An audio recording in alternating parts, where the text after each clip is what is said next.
What's up guys, this is Shubho and you are watching Shubho's Good Life. বন্ধুরা আমরা সবাই healthy থাকতে চাই আর হেলদি থাকতে গেলে আমাদের লাগবে প্রপার এক্সারসাইজ এবং প্রপার খাবার। আর খাবারের মধ্যে সবচেয়ে আমাদের বডি বিল্ডিং অথবা সুস্থ থাকার জন্য সবচেয়ে যেই খাবারটা বেশি ইম্পর্টেন্ট সেটা হচ্ছে প্রোটিন।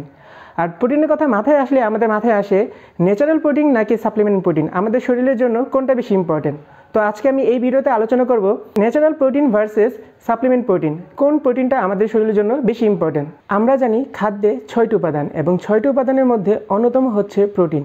প্রোটিন মূলত অ্যামাইনো অ্যাসিড দিয়ে তৈরি, যা কিনা আমাদের শরীরে গিয়ে আমাদের মাসেল এবং আমাদের টিস্যুকে রিবিল্ডিং করে এবং আমাদের টিস্যু অথবা মাসেল এগুলোকে গ্রোথ করতে সাহায্য করে। সাধারণত একজন প্রাপ্তবয়স্ক মানুষের শরীরে 46 থেকে 63 গ্রামের মতন প্রোটিন আমাদের শরীরে দৈনিক দরকার হয়। তো প্রোটিনের সোর্স হচ্ছে দুই প্রকার, একটা হচ্ছে ন্যাচারাল প্রোটিন, আরেকটা হচ্ছে সাপ্লিমেন্ট প্রোটিন, যেমন এখানে আছে নাইট্রোটেক অথবা হোয়ে প্রোটিন ইত্যাদি।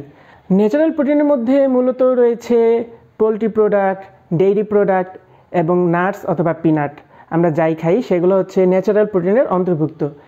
এখন ন্যাচারাল প্রোটিন হচ্ছে আমাদের শরীরের জন্য অবশ্যই ইম্পর্টেন্ট, কিন্তু যদি আমি এক বাক্যে বলতে চাই যে ন্যাচারাল প্রোটিন নাকি সাপ্লিমেন্ট প্রোটিন আমাদের শরীরের জন্য কোনটা ইম্পর্টেন্ট, আমি এক বাক্যে বলবো সেটা হচ্ছে natural protein. But wait, video শেষে বলবো যে ন্যাচারাল প্রোটিন আবার ইম্পর্টেন্ট না, এটা ক্ষতি হতে পারে। কেন হবে আমি এখনই বলছি। ন্যাচারাল প্রোটিন আমরা যেটা খাবো সেটা যদি আমাদের শরীরে প্রপারলি হজম না হয় তাহলে কিন্তু সেটা আমাদের ফুড পয়জনিং তৈরি করতে পারে।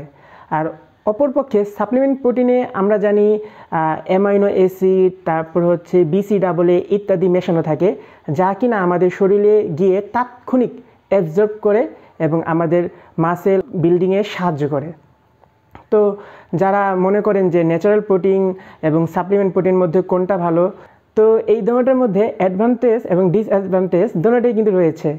যেমন যে ন্যাচারাল প্রোটিন হচ্ছে দামে কম এবং সহজলভ্য, কিন্তু এইটা যখন আমরা অ্যাথলেটসরা, যদি আমরা সাধারণ মানুষরা খাই, সেটা সাধারণ মানুষরা তো নর্মাল 50 গ্রাম থেকে 60 গ্রাম খেয়ে থাকে, তো সেটা সে অবশ্যই হজম করতে পারবে।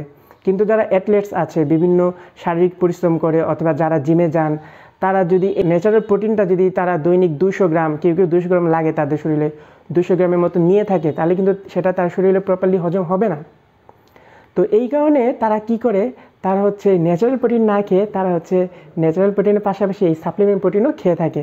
কেননা এই সাপ্লিমেন্টের মধ্যে BCAA, তারপর অ্যামাইনো অ্যাসিড এগুলো থাকে। এবার আসি ন্যাচারাল প্রোটিনের অ্যাডভান্টেজ। এটা প্রথম হচ্ছে দামে সস্তা, অর্থাৎ সাপ্লিমেন্ট তুলনায় এটা হচ্ছে দামে খুবই কম। আর হচ্ছে এটা সহজলভ্য, যেমন আপনি বাসা থেকে বের হলে অথবা বাজারে গেলে আপনি ন্যাচারাল প্রোটিনের সোর্স পেয়ে যাবেন, যেমন মাছ, মুরগি, বিভিন্ন ধরনের ডাল, বাদাম ইত্যাদি পেয়ে যাবেন। আর এগুলার ডিসঅ্যাডভান্টেজ কি, সেটা হচ্ছে ন্যাচারাল প্রোটিন হচ্ছে আমাদের শরীরে গিয়ে খুব আস্তে আস্তে হজম হয় এবং যারা অ্যাথলেটস আছে তারা হচ্ছে ন্যাচারাল প্রোটিনটা বেশি খেতে পারে না, কারণ সেটার হজম শক্তি খুব কম। এবার আসি সাপ্লিমেন্টের কথায়। সাপ্লিমেন্ট প্রোটিন আমরা সবাই জানি এটা হচ্ছে দামে খুবই বেশি, দামটা একটু বেশি। আর হচ্ছে এইটার মধ্যে এটা বেশি সহজলভ্য না, কারণ এটা সহজলভ্য না এই কারণে, কারণ এটা আপনি যখন কিনতে যাবেন এটা কিন্তু আপনি আপনার বাজারের মধ্যে পাবেন না। আপনি বাসা থেকে নামলে আপনার মুদি দোকানে এটা সাপ্লিমেন্ট প্রোটিন পাবেন না।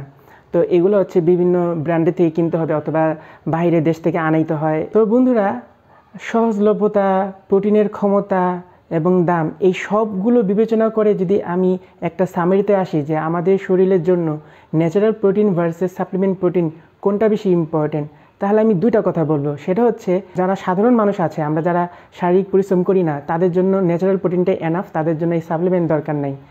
আর হচ্ছে যারা আমরা জিমে নতুন যাচ্ছি তাদের জন্য ন্যাচারাল প্রোটিনটাই ইম্পর্টেন্ট, তাদের সাপ্লিমেন্ট কেনার এখন দরকার নাই।